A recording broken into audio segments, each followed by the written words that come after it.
தென்னாடுடைய சிவனே போற்றி, எந்நாட்டவர்க்கும் இறைவா போற்றி. நேயர்கள் எல்லாருக்கும் வணக்கம். விசுவாவசு வருடம் தமிழ் புத்தாண்டோட வைகாசி மாசத்துக்கு உண்டான ராசி பலன்கள் அப்படிங்கறது தான் நம்ம பார்க்க போறோம். அதாவது வைகாசி மாசம் அப்படின்னாலே நரசிம்ம பெருமான் அவதரித்த ஒரு மாசம். அநீதியை அழிக்க நரசிம்மர் அவதாரம் எடுத்த நரசிம்மர் ஜெயந்தி அப்படிங்கிறது இந்த மாசத்துலதான் வரும். அப்படிப்பட்ட இந்த மாசத்தோட கிரக நிலைகள் அப்படின்னு பாத்தீங்கன்னா, கிரகங்களோட ராஜா சூரியன் ரிஷபராசியில இருக்காரு. செவ்வாய் கடகராசியில நீச நிலையில இருந்துட்டு ரொம்ப நாளைக்கு அப்புறம் இந்த வைகாசி மாசம் 25ஆம் தேதி சிம்ம ராசிக்கு போக போறாரு. புதன் மேசராசியில இருக்காரு. 2ஆம் தேதி ரிஷபராசிக்கு போறாரு. 19ஆம் தேதி மிதன ராசிக்கு போய் தன்னோட சொந்த வீட்டுல ஆட்சி பெற்று உட்கார போறாரு. சுக்கிர பகவான் மீனத்துல உச்சமடைஞ்சிருக்கார். 17ஆம் தேதி அன்னைக்கு அவரு மேசராசிக்கு போக போறார். குரு பகவான் மிதுன ராசிக்கு பயிற்சி ஆயிட்டார். சனி பகவான் மீன ராசியில பயிற்சி ஆயிருக்கார். ராகு கேதுவோட பயிற்சி இந்த வைகாசி மாசத்துல நடக்குது. ராகு மீன ராசியிலிருந்து 4ஆம் தேதி கும்பராசிக்கும், கேது கன்னிராசியிலிருந்து 4ஆம் தேதி சிம்ம ராசிக்கும் போறாங்க. அப்ப சர்ப்ப கிரகங்களோட செயல்பாடுகள் அப்படிங்கிறது முழுசா மாறப்போற ஒரு மாசம் அப்படிங்கிறது தான் இந்த வைகாசி மாசம். இந்த கிரக நிலைகள், ராசி மாற்றங்கள் உங்களோட ராசிக்கு என்ன பலனை கொடுக்க போகுது? இந்த மாசம் உண்மையிலேயே ஒரு அமோகமான மாசமா உங்களுக்கு இருக்கும். நவ கிரகங்களையும் பிரார்த்தனை செஞ்சுக்கிட்டு நாம வீடியோக்குள்ள போவோம். மேசராசி நேயர்களே, உங்களுக்கு இந்த வைகாசி மாசம் எப்படி இருக்கு அப்படின்னு பாத்தீங்கன்னா, அதாவது 7.5 சனி தொடங்கின உடனே உங்களுக்கு ஏகப்பட்ட செலவுகள் அப்படிங்கிறது அடுக்கடுக்கா வருது. சாதாரணமா சொல்லிட முடியாது. என்னடா இது 7.5 சனி வந்த உடனே வேலையை காட்டுதா அப்படின்னு சொல்லக்கூடிய அளவுக்கு வெட்டி செலவு அப்படிங்கிறது உச்சபட்சமா ஆகக்கூடிய ராசி மேச ராசி ஆயிடுச்சு. வீட்டுல பாத்தீங்கன்னா சாதாரணமா ஒரு டியூப் லைட் பீஸ் போயிடும். அதை வாங்கியாந்து மாட்டினோம்னா இன்னொரு டியூப் லைட் பீஸ் போகும். அதை வாங்கியாந்து போட்டா ஃபேனு ரிப்பேர் ஆகும். ஃபேனை சரி பண்ணா கிரைண்டர் ரிப்பேர் ஆகும். இப்படி ஒண்ணு மாத்தி ஒண்ணு தினம் நமக்கு ஏதாவது வெட்டி செலவு வச்சுக்கிட்டே இருக்கு. வண்டி வாகனம் பழுதாயிடுச்சு. ஒரு கம்ப்யூட்டர் வச்சிருந்தேன், அது பழுதா போச்சு. போர்டு போயிடுச்சுன்னாங்க, அதை சரி பண்ணேன். அதன் பிறகு பாத்தீங்கன்னா மானிட்டர் போயிடுச்சு. இப்படியே தான் ஒண்ணு கிடக்க ஒண்ணு. அட போட, சம்பாதிக்கிற காசு கூட இப்படியே செலவாயிட்டு இருந்தா என்னதான் பண்றது அப்படிங்கிற மாதிரி இருந்திருக்கும். அதுக்கு மிக முக்கியமான காரணம் என்னன்னா, 7.5 சனியில விரய சனி அப்படிங்கிறது ஒரு பக்கம். ராசிநாதன் செவ்வாய் கடகத்துல போய் நீசமாயி பலம் இல்லாம போயிட்டாரு. அப்ப ஏற்கனவே சனியால நமக்கு பிரச்சனை. சரி, ராசி அதிபதியாவது ஏதாவது நன்மை செய்வாரா அப்படின்னு பார்த்தா அவராலையும் ஒன்றும் பண்ண முடியல. அப்ப நமக்கு எல்லாம் கெடுதலா மட்டும்தான் அமைஞ்சுது. வெட்டி செலவு, தண்ட செலவு. சம்பாரிச்சது 10 ரூபா, செலவு பண்ணது 20 ரூபா. சாணேர்னே முளம் சறுக்குச்சு அப்படிங்கிற கதையோட தான் இந்த வைகாசி மாசத்துக்குள்ள நீங்க வரீங்க. இந்த வைகாசி மாசத்தை பொறுத்த வரைக்கும் உங்களுக்கு நிறைய சின்ன சின்ன மாத கிரகங்கள் நன்மைகளை கொடுக்கறதுக்கு காத்துக்கிட்டு இருக்கு. அதாவது மாச தொடக்கத்துல உங்களோட சொந்த ராசியில இருக்கிற புதன் 2ஆம் தேதி ரிஷபராசிக்கு போயிறார். வைகாசி 2ஆம் தேதியே சூரியனோட போய் தனஸ்தானத்துல புத ஆதித்ய யோகத்தை கொடுக்கிறார். அப்ப படிச்சு முடிச்சுட்டு வேலை இல்லாதவர்கள் எல்லாத்துக்கும் வேலை கிடைக்க போகுது. அப்பாடா, ஏகப்பட்ட கடனை உடனே வாங்கி செலவு பண்ணிட்டா, ஒரு வேலை கிடைச்சதுன்னா ஏதோ 10 ரூபா கடனை அடைச்சுக்கலாம். பாக்குறவனும் இன்னும் வேலைக்கு போலியா என்ன பண்ற ஏது பண்றன்னு கேள்வியை கேட்டே கொண்டுடுவாங்க போல இருக்கு.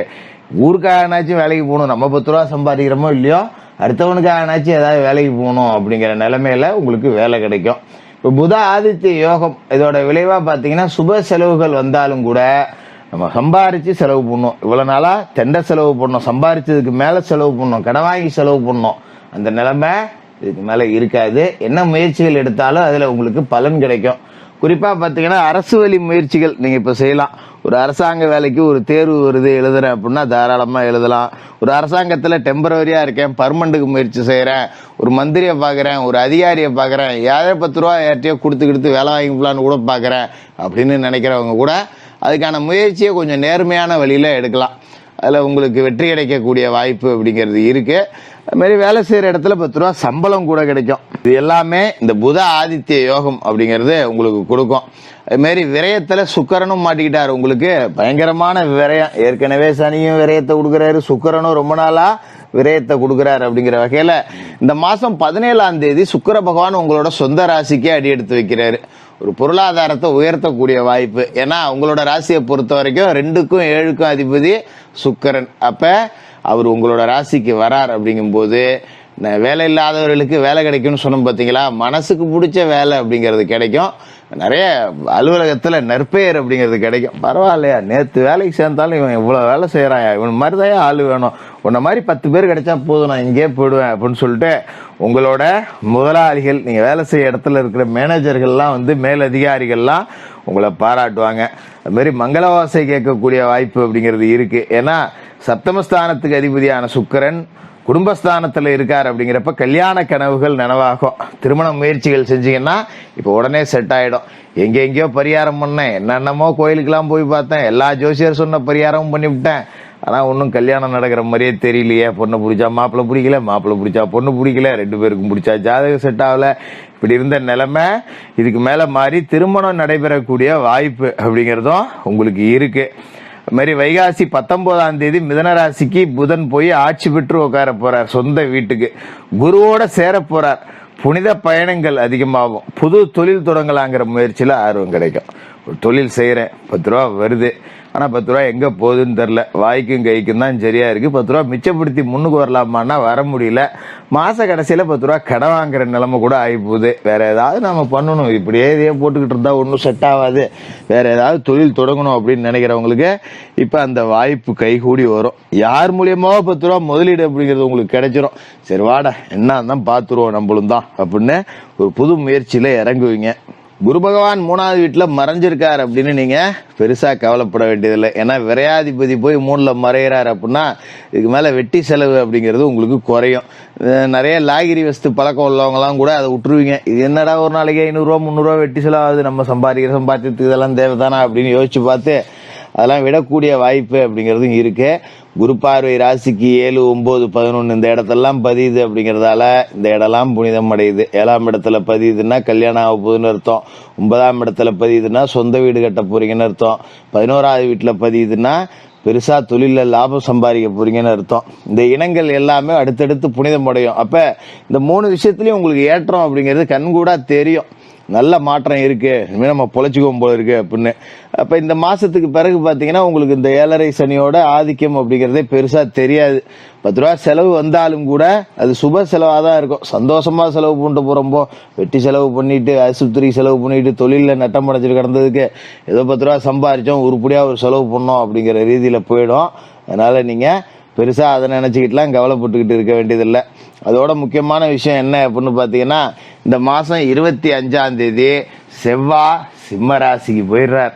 ரொம்ப முக்கியம். ராசிக்கும் 8ஆம் இடத்துக்கும் அதிபதி நீசம் அடைஞ்சு கிடந்தார் இல்லையா, இப்ப அவர் போய் பலம் அடைஞ்சு சூரிய பகவானோட வீட்டுல இருக்கார். 25ஆம் தேதி சிம்ம ராசிக்கு போய் அற்புதமான பலன்களை கொடுக்கிறார். அதை பத்தி நீங்க கவலைப்பட வேண்டியதே இல்லை. இது ரொம்ப அற்புதமான ஒரு அமைப்பு. எதையுமே நீங்க திட்டம் போட்டு செய்யலாம். இருந்தாலும் புத்திரஸ்தானம் அப்படிங்கிறதால கொஞ்சம் பிள்ளைகள்கிட்ட நாம கடும் கோவத்தை காட்டக்கூடாது. பிள்ளைங்க நம்ம சொல் பேச்சு கேட்கலனாலும் விட்டு கொடுத்து இழுத்து பிடிச்சி சரி போ நம்ம பிள்ளை தானே அப்படின்னு இழுத்து பிடிச்சிதான் ஓட்டணும். அது மாதிரி வச்சுக்கிங்க.